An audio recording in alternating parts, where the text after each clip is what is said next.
ಕಳೆದ 2-3 ದಿನಗಳಿಂದ ಪತ್ರಿಕೆಗಳಿರ್ಬೋದು, ಚಾನೆಲ್ಗಳಿರ್ಬೋದು, ಎಲ್ಲದರಲ್ಲೂ ಕೂಡ ಜಾತಿ ಗಣತಿಯದ್ದೇ ಸದ್ದು ಗದ್ದಲ ನಡೀತಾ ಇದೆ.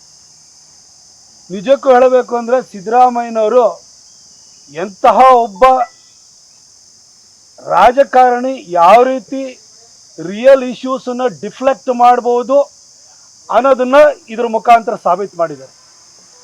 ಒಂದು ಕಡೆ ಪಕ್ಷ, ಇನ್ನೊಂದು ಕಡೆ ವಿಪಕ್ಷ, ಇಬ್ಬರನ್ನೂ ಕೂಡ ಕುರಿ ಮಾಡೋದ್ರಲ್ಲಿ ಅವರು ಯಶಸ್ವಿಯಾಗಿದ್ದಾರೆ.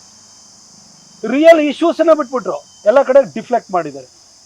ಒಂದು ಕಡೆ ಈ ಜಾತಿ ಗಣತಿ ಈ ಸಂಖ್ಯಾ ಆಧಾರದ ಮೇಲೆ ಹೊರಬಿದ್ದು ಕೂಡಲೇ ಇವತ್ತು DK ಶಿವಕುಮಾರ್ ಅವರು ಒಕ್ಕಲಿಗರ ಸಂಖ್ಯೆ ಕಮ್ಮಿ ಆಯಿತು ಅಂತ ಹೇಳಿ ಒಕ್ಕಲಿಗರ ಶಾಸಕರ ಸಭೆಯನ್ನು ಕರೆದಿದ್ದಾರೆ. ಇನ್ನೊಂದು ಕಡೆ ಲಿಂಗಾಯತರ ಸಂಖ್ಯೆ ಕಮ್ಮಿ ಆಯಿತು ಅಂತ ಹೇಳಿ ಶಾಮನೂರು ಶಿವಶಂಕರಪ್ಪನವರು ಅಪಸ್ವರ ಎತ್ತಿದ್ದಾರೆ, ಅವರು ಕೂಡ ಮಾತನಾಡ್ತಾ ಇದ್ದಾರೆ.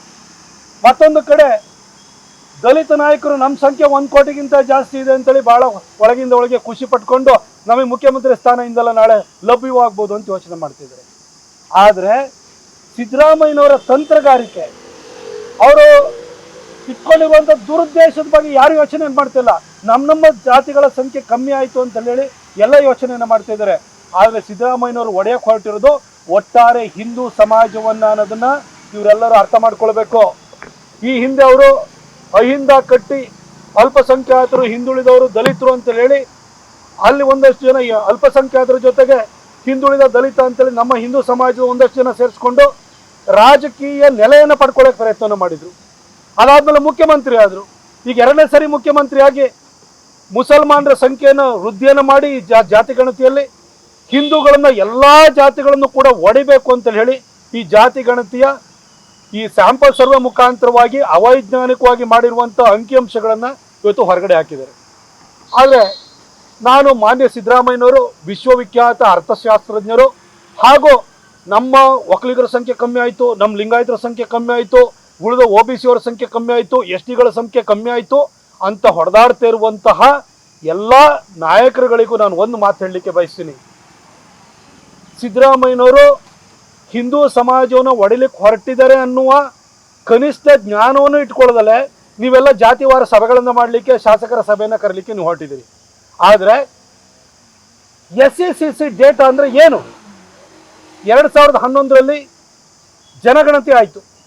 ಜನಗಣತಿಯ ಬೆನ್ನಲ್ಲೇ SCC ಡೇಟಾವನ್ನು ಕೂಡ ಕಲೆಕ್ಟ್ ಮಾಡಿ, ಅಂದರೆ ಸೋಷಿಯೋ ಎಕನಾಮಿಕ್ ಕ್ಯಾಸ್ಟ್ ಸೆನ್ಸಸ್, ಸಾಮಾಜಿಕವಾಗಿ ಆರ್ಥಿಕವಾಗಿ ಯಾರ್ಯಾವ ಜಾತಿಗಳು ಹಿಂದುಳಿದಿದ್ದಾವೆ ಅವುಗಳನ್ನು ಲೆಕ್ಕಾಚಾರ ಮಾಡಿ, ಅವುಗಳನ್ನು ಗಣತಿ ಮಾಡಿ ಅಂತ ಹೇಳಿ ಕೇಂದ್ರ ಸರ್ಕಾರದ ಗ್ರಾಮೀಣಾಭಿವೃದ್ಧಿ ಇಲಾಖೆ ಸೂಚನೆಯನ್ನು ಕೊಡುತ್ತೆ. ಇದನ್ನು ಕೊಟ್ಟಿದ್ಯಾರು? ಕೇಂದ್ರದ ಗ್ರಾಮೀಣಾಭಿವೃದ್ಧಿ ಖಾತೆ. ಗ್ರಾಮೀಣಾಭಿವೃದ್ಧಿ ಖಾತೆ ಯಾಕೆ ಕೊಡುತ್ತೆ? ಯಾವುದನ್ನು ಲೆಕ್ಕ ಮಾಡೋಕ್ಕೆ? ಜಾತಿನ ಲೆಕ್ಕ ಮಾಡಿ ಅಂತಲ್ಲ. ಗ್ರಾಮೀಣಾಭಿವೃದ್ಧಿ ಖಾತೆ ಭಾಳ ನಿರ್ದಿಷ್ಟವಾಗಿ ಗ್ರಾಮಾಂತರ ಭಾಗಗಳಲ್ಲಿ, ಅದು SC ಇರ್ಬೋದು, ST ಇರ್ಬೋದು, OBC ಇರ್ಬೋದು, ಯಾವ್ಯಾವ ಜಾತಿಗಳು ಹಿಂದುಳಿದಿದ್ದಾವೆ, ಎಷ್ಟು ಜನರ ಮನೆಯಲ್ಲಿ ಎಷ್ಟು ಜನರಿಗೆ ಕಚ್ಚಾ ಮನೆ ಇದೆ, ಎಷ್ಟು ಜನರಿಗೆ ಪಕ್ಕಾ ಮನೆ ಇದೆ, ಎಷ್ಟು ಜನರ ಮನೆಯಲ್ಲಿ ಅವಿದ್ಯಾವಂತರಿದ್ದಾರೆ, ಎಷ್ಟು ಜನರ ಮನೆಯಲ್ಲಿ ವಿದ್ಯಾವಂತರಿದ್ದಾರೆ, ಎಷ್ಟು ಜನರ ಮನೆಯಲ್ಲಿ ದುಡಿಯುವಂಥ ಗಂಡಸಿದ್ದಾನೆ, ಎಷ್ಟು ಜನರ ಮನೆಯಲ್ಲಿ ದುಡಿಯುವಂಥ ಗಂಡಸಿಲ್ಲ, ಎಷ್ಟು ಜನರ ಮನೆಯಲ್ಲಿ ಮಹಿಳೆಯರು ಮಾತ್ರ ದುಡಿತಾ ಇದ್ದಾರೆ, ಅವ್ರ ಮನೆ ಮಕ್ಕಳು ಎಷ್ಟಿದ್ದಾರೆ, ಅವರ ಸ್ಥಿತಿಗತಿ ಏನಿದೆ, ಇದನ್ನ ಲೆಕ್ಕಾಚಾರವನ್ನು ಮಾಡಿ, ಇದರ ಗಣತಿಯನ್ನು ಮಾಡಿ ನಮಗೆ ದಾಖಲೆ ಮಾಹಿತಿ ವಿವರವನ್ನು ಕೊಡಿ. ಅದರ ಆಧಾರದ ಮೇಲೆ ಶೈಕ್ಷಣಿಕವಾಗಿ, ಆರ್ಥಿಕವಾಗಿ, ಸಾಮಾಜಿಕವಾಗಿ ಅವರನ್ನು ಮೇಲೆತ್ತೋದಕ್ಕೆ ಕಾರ್ಯಕ್ರಮಗಳನ್ನು, ಯೋಜನೆಗಳನ್ನು ರೂಪಿಸೋದಕ್ಕೆ 2011ರಲ್ಲಿ ಕೇಂದ್ರ ಗ್ರಾಮೀಣಾಭಿವೃದ್ಧಿ ಖಾತೆ ಇದಕ್ಕೆ ಸೂಚನೆ ಕೊಟ್ಟಿರೋಂಥದ್ದು. ಆದರೆ ಸಿದ್ದರಾಮಯ್ಯನವ್ರು ಮಾಡಿದ್ದೇನು? ಜಾತಿ ಗಣತಿ ಅಂತೆ.